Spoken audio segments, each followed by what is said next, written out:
Next up, we have Advanced, who design and manufacture specialist fire equipment that protects lives and property in more than 80 countries across the globe. Their market-leading fire protection solutions are installed in many of the world's tallest and smallest buildings, as well as in a wide variety of complex and high-risk sites. Decades of research and development have gone into their products, which are known and trusted by customers for their quality, performance, and ease of use. After the presentation, join the live Q&A to ask them your questions directly.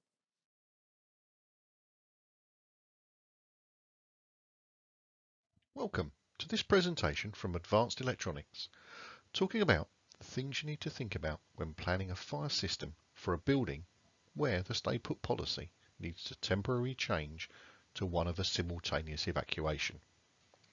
I'll particularly focus today on how over-engineering the system during the planning process can make it easier to convert to a BS 8629 compliant evacuation alert system once the stay put policy has been reinstated.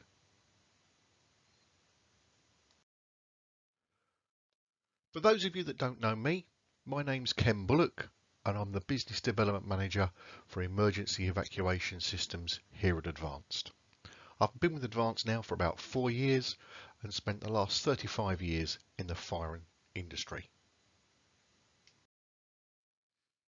Today we're going to look at covering simultaneous evacuation guidelines, paying special attention to the requirements for over-engineering and that easy conversion to BS 8629 that we mentioned before once the work is complete. And for anyone unfamiliar with the BS 8629 Code of Practice, we'll also cover a little bit about that as well. First, some background about Advanced. We are a UK-based manufacturer of fire control and indicating equipment, which is used not only in some of the most prestigious buildings around the UK, but now also in over 80 countries around the world. Here are just some of the types of projects that we have been chosen for major infrastructure projects such as railway stations, stadiums to high-profile office blocks, historic landmarks, education.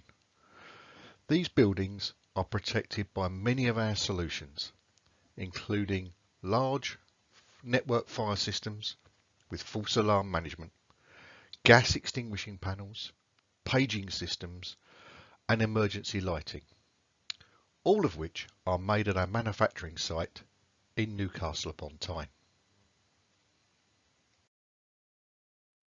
We'll kick off with a short film covering the benefits of changing from a stay-put simultaneous evacuation system and converting them back to an evacuation alert system once any building works have been complete.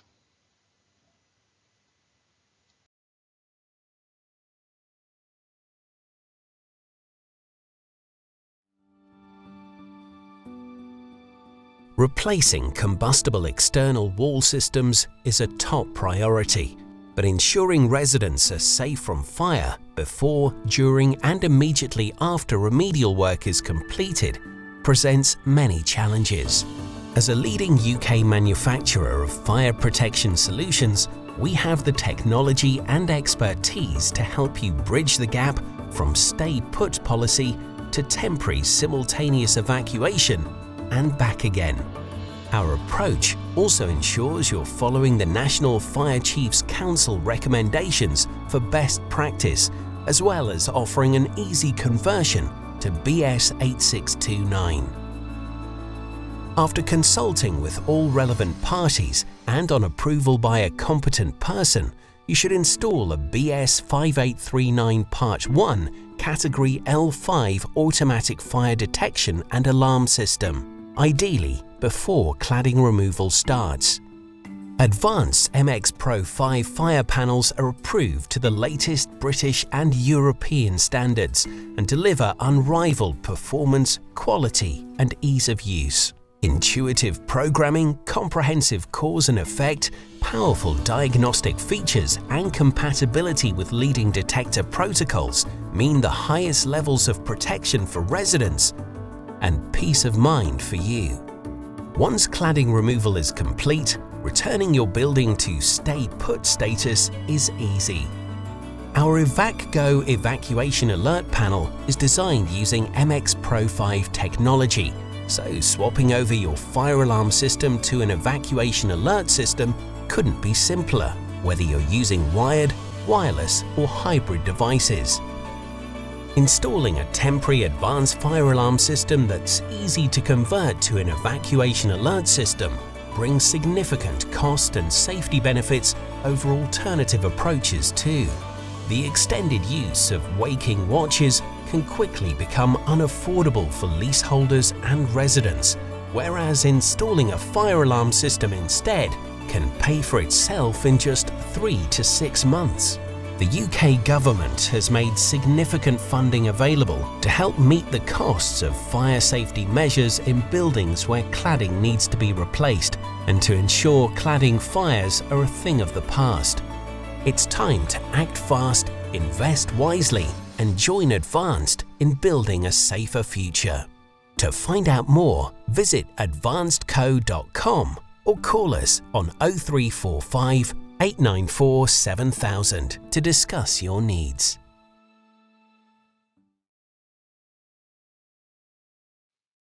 So let's cover the evacuation alert guidance documents in a little bit more detail. This guidance document was first published by the National Fire Chiefs Council in 2017 following the Grenfell Tower disaster. The latest edition was released in October 2020 and is jointly badged by a number of key industry bodies.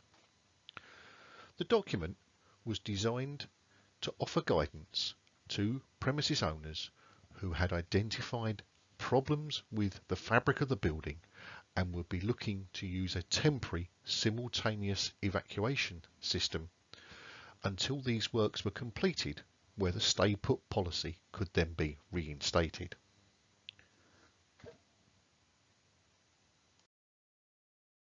The document very much looks at the responsibilities of the key stakeholders within the process and to ensure that these systems are taken forward after full consultation with the relevant bodies, and in some cases looking to remove the waking watch and replace them with temporary fire detection and alarm systems.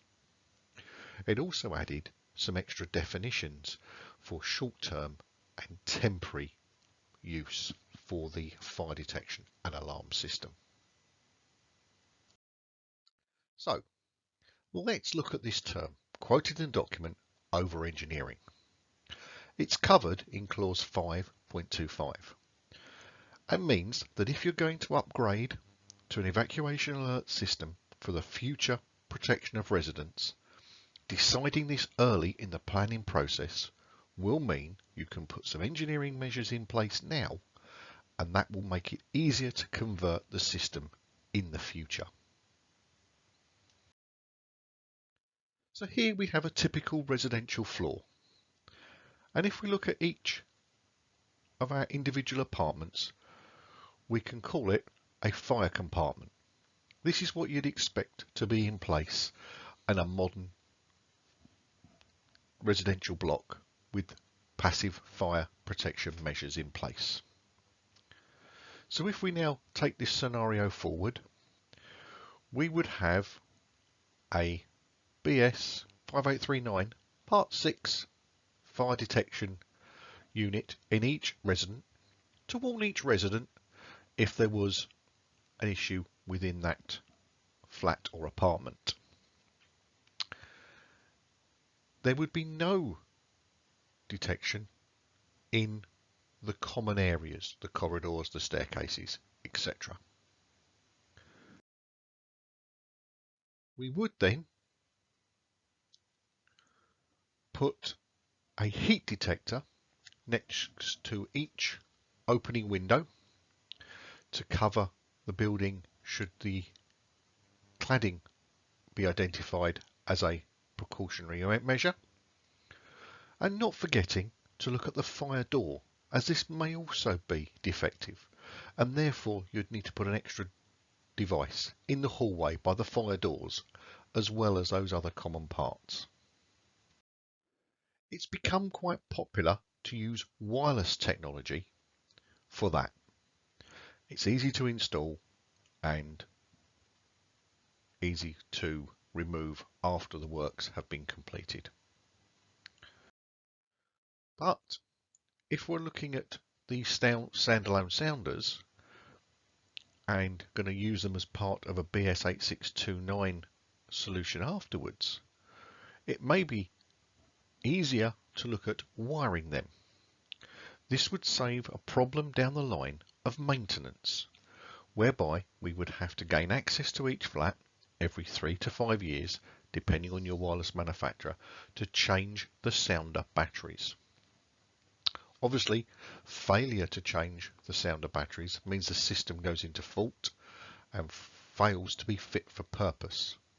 So this over-engineering makes it more flexible for the future.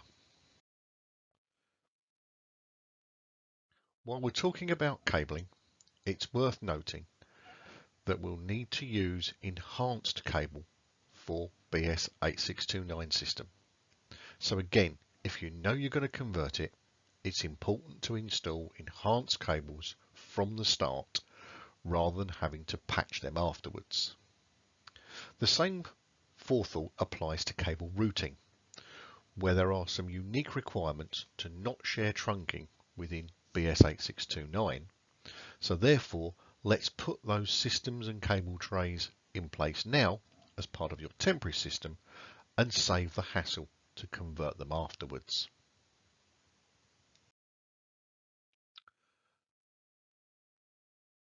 We also need to consider the cabling requirements for the flats themselves to make sure that isolators outside each flat, these can be added afterwards or after the simultaneous system work has been done, as it's fairly easy to say this is over-engineering the loop. So all we need to do is make sure our loop calculations ensure this easy adaptation for your system afterwards. And not forgetting the 72-hour battery backup requirements that are typically required under BS8629, unless your building has got an automatic starting generator and someone responsible to use it. The system integrity requirements under BS8629 are a little different to what you may be used to with a BS5839 Part 1 fire detection and alarm system. So we're going to look at that in a little bit more detail next. Here we have some different requirements in buildings of 3 stories or fewer, as we can use one loop.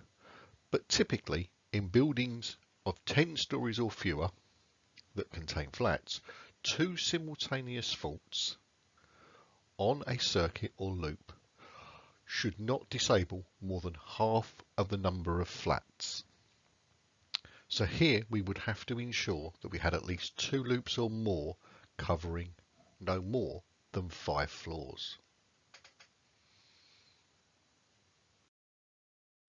If we have more than 10 stories, we need to look at making sure our 2 simultaneous faults do not cause an issue with more than a third of the number of stories containing flats. So again, we need to make sure that we design our loops now. Our simultaneous evacuation system can go in afterwards to save that re-engineering and without having to install extra loops and extra cabling to meet these requirements.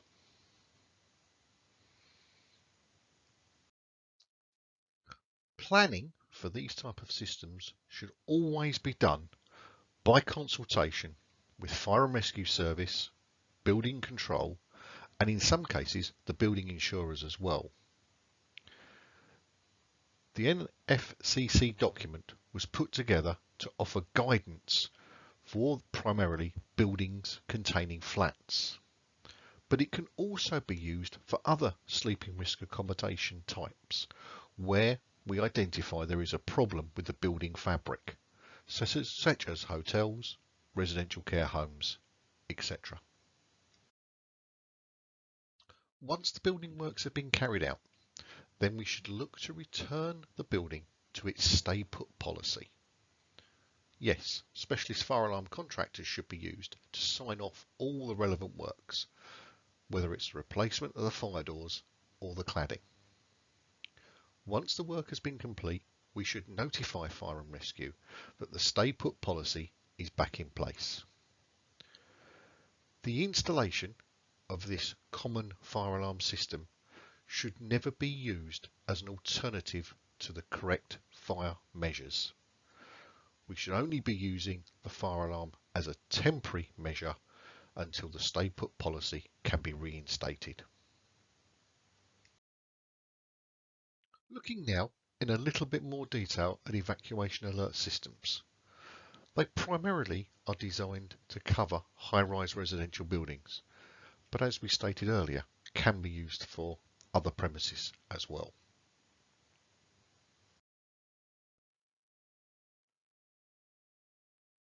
The Grenfell Tower Phase 1 Inquiry Report has already reported that there was no evacuation plans for the premises and therefore recommended all high-rise residential buildings, both those already in existence and those built in the future, be equipped with the facility for the use by Fire and Rescue Service to enable them to send an evacuation signal to the whole or part of the building by means of sounders or similar.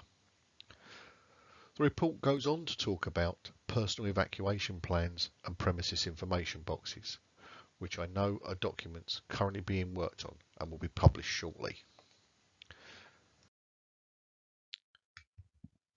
BS 8629 is a code of practice for the design, installation and commissioning of evacuation alert systems for the Fire and Rescue Service use.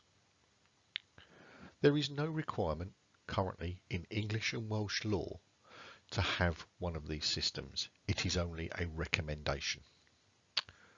In Scotland, they have already put it into the Scottish building regulations for all new residential blocks above 18 metres. So their already approach is taking one step for the Fire Safety Bill, which is currently going through Parliament. And it's primarily designed for where we have a stay put policy, no common fire and detection and alarm system. If you have a common fire detection and alarm system, then you'll probably have a different approach to evacuating the building through cause and effect and cascading or overriding key switches for the fire control panel. But in these blocks we're looking at with stay put policy, there is normally no need for a common fire alarm system. And that's where BS 8629 comes into play. One of the most notable things about BS 8629 is the fact its outer security enclosure, which is designed to be vandal resistant and is taken to a high security standard, referred to as STS 205, and covers the construction of the cabinet and indeed the attack standards it must pass.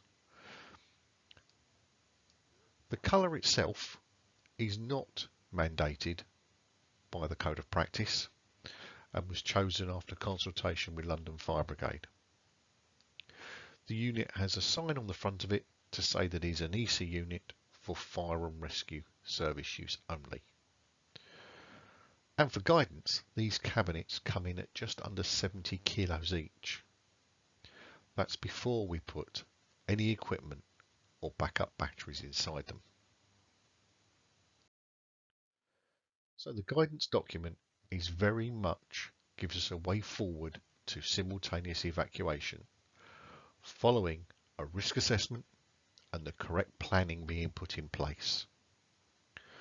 we should look to return to the stay put policy as the building works are complete. We should keep these systems in place no longer than we have to. If you're going to reuse the system, identify early that you're going to use it for BS 8629 afterwards, and then look at ensuring you've got an over-engineered solution in place. Remember, a BS 8629 system is not a fire alarm system. It is a system for evacuating the premises by use for the fire and rescue service only. And if you're going to go there, design it from the start.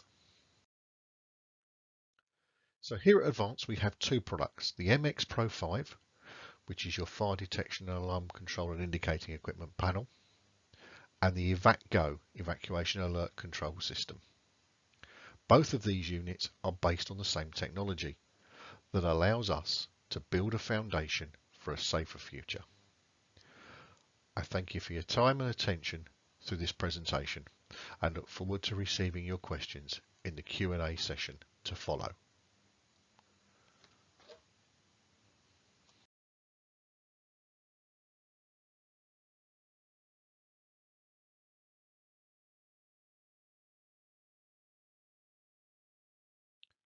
For those of you watching this presentation on demand or have a question or the question and answer session has already closed, you will see on the screen now our email address and website where you can find out more information about these systems, and please feel free to ask any questions by email and we'll get back to you as soon as possible.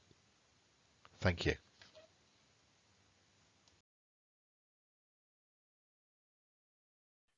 Good morning, everybody, and welcome to FIREX Tech Talks. It's great to see so many people interacting and enjoying our online offering. We've been doing this most of the way through lockdown, and it's been really great from my perspective, and the community's been really involved. So thanks, guys. We hope that you enjoyed our second Tech Talk this morning by Ken from Advanced, and I'm now joined live by Ken with a Q&A. So get posting your questions. You can also upvote a question if you see one that you'd like the answer to. Get those questions flowing in, as Ken is definitely ready for action. We've been having a bit of a preamble before we went live, and he's definitely very, very, very cultured. So, Ken, it's great to have you here. Maybe while we wait for people to join, you could give us a little brief recap about your talk today. Yeah, I'll say today was very much about how we can use systems for not only taking out the waking watch as part of the cladding crisis, but more over-engineering them for the future use. Because for us here at Advance, it's about that, making sure you've got that use going forward. And EvacGo, 8629 have all been brought in to be after the event. So we have the ability to have evacuation systems in for these high-rise buildings going forward. So it's not about just detecting the fire, it's about evacuating the people afterwards, because that's what's going to save lives going forward. So that's what we're trying to do with EvacGo. Yeah, and that's what we're all about. Thank you very much for that. So what were the major updates to the 2020 edition of Simultaneous Evacuation Guidance? Again, the major updates there were using automatic fire detection to take out the waking watch. I think the waking watch costs have become very publicised in the media right the way through, and there's some horror stories out there of poor residents that have got caught in this situation and no fault of their own. So the government put a fund together which is called the Waking Watch Relief Fund, and residents could apply for that at the time, and that then gave them physical money to take out the waking watch and put in automatic fire detection systems. So people have done that. Then they go on to what we hope is, once the rectification work has been done, the building's safe for the residents again, and the stay put policy is reinstated, then we can look at an evacuation system for those applications, which is where, again, Advance can go through that whole process with you to say, this is what we can do, and our products go through that entire sequence of it, really. Fantastic. Thank you for going through that. So why wouldn't I just install a sprinkler system in my high-rise residential block as opposed to BSA 629 evacuation and alert system? I think it's a great question, and one we get asked rather a lot, unfortunately. But they do two different things. A sprinkler system is there to extinguish a fire when it first starts. So hopefully before it's spreading, the sprinkler system will act and dampen the system or put the fire out. The evacuation and alert system is a system for fire and rescue service.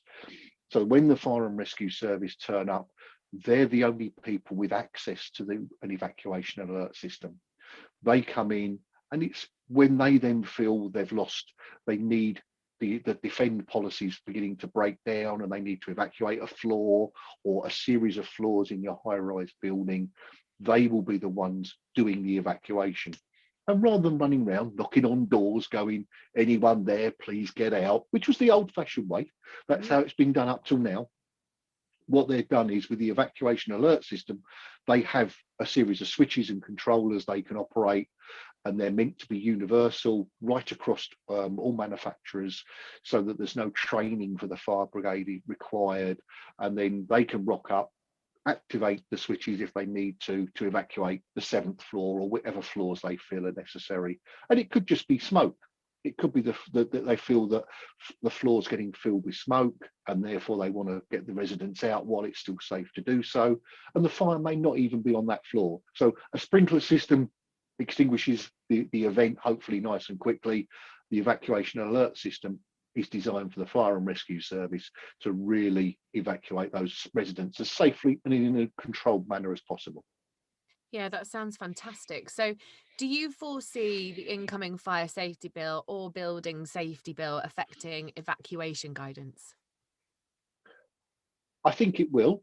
What we have at the moment is, and this is out of our control, but as industry, but the government have said it wants to implement all the recommendations from the Hackett report in full as part of the fire safety bill. And evacuation systems and alert systems are part of that response. So I believe they will form part of that response, but it's in the hands of the politicians, I'm afraid. Anything could happen then. Let's face Anything it. could happen. So let's not go down that route. So how should I go about ascertaining whether my building can have the waking watch removed, find a simultaneous fire alarm system installed? That's all done via risk assessment. So it's important that the building has an up-to-date risk assessment. Consult with the local fire and rescue service, which your risk assessor will do if that's what is necessary, and make sure that that information is in place to make that informed decision. There's also consultation with insurers that may need to get involved, because they may have a view on it as well. So it's not as simple as one size fits all. You can just do this or you can just do that. What we need to do is make sure the right people are involved and get the process right.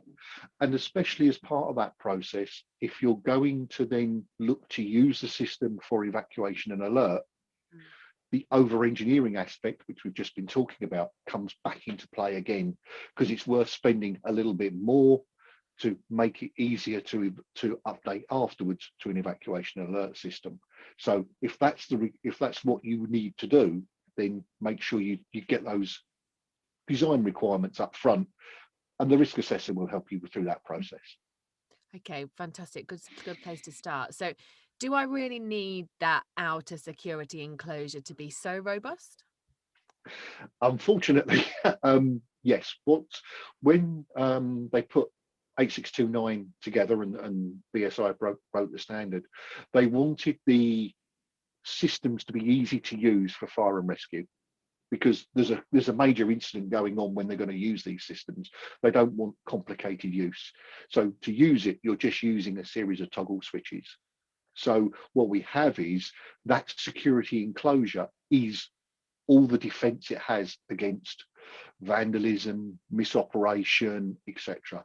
So they've put a security system together, which is the box. So rather than having pin numbers and key switches, which you'd have on your normal systems, the box is the defense on this kind. So it weighs about 70 kilos. It's a huge chunk of metal, but it's designed to withstand attack from drills, hammers, and all sorts of other levers that you can get into it and try and open it with.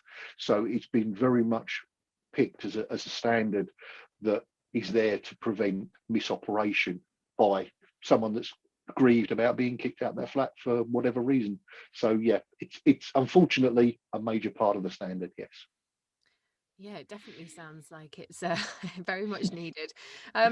So what are enhanced fire resistant cables, and why are they necessary to install in a BS 82629 compliance system? Basically, they've when we look at these systems, they are very much used at the latter end of a developing fire event. Mm. So the fire and rescue service would have turned up, hopefully, and then they would have then decided to evacuate the building. So whereas a normal fire cable has perhaps a 30-minute burn time, these are designed with a 120-minute burn time. So the idea is they'll work longer, deeper into that developing fire. So because you're not going to use your evacuation alert system up front like you would a normal fire alarm, you're going to be using it at the back end of the fire. They decided that they really wanted this longer burn time cable to ensure the system would still have the integrity to work when it was needed at that latter stage of the fire. That's a massive timing difference, isn't it? And there are grades in between, so there are some grades in between, but the enhanced cable is very much the gold standard within the fire industry, and it's been something we've used on buildings over 24 meters for some time because it's been known that you're going to have these issues. But unfortunately, what they feel is on all 8629 systems, we really need that extra time. Brilliant. Okay, so would you advise wired or wireless sounders? The standard kind of practice A629 makes no difference at all. It allows the use of both wired and wireless.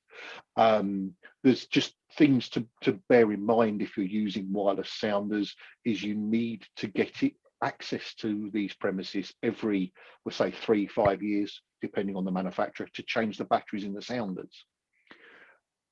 Access into some of these flats can be quite difficult to do, and therefore you need to take those kind of things into account rather than just, oh, it's wired or wireless. If you've got a concierge who's got keys to all the flats, wireless is perfectly acceptable because you can gain access all the time.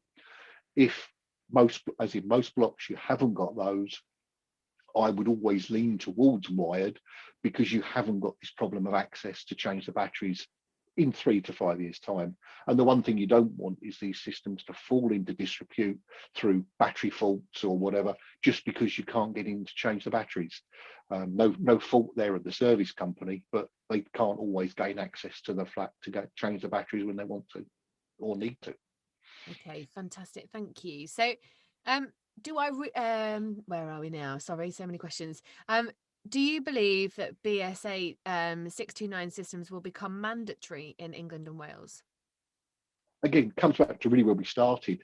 They were conceived via the Hackett report, and the government so far is committed to implement that completely. If it does that, then 8629 systems will become mandatory.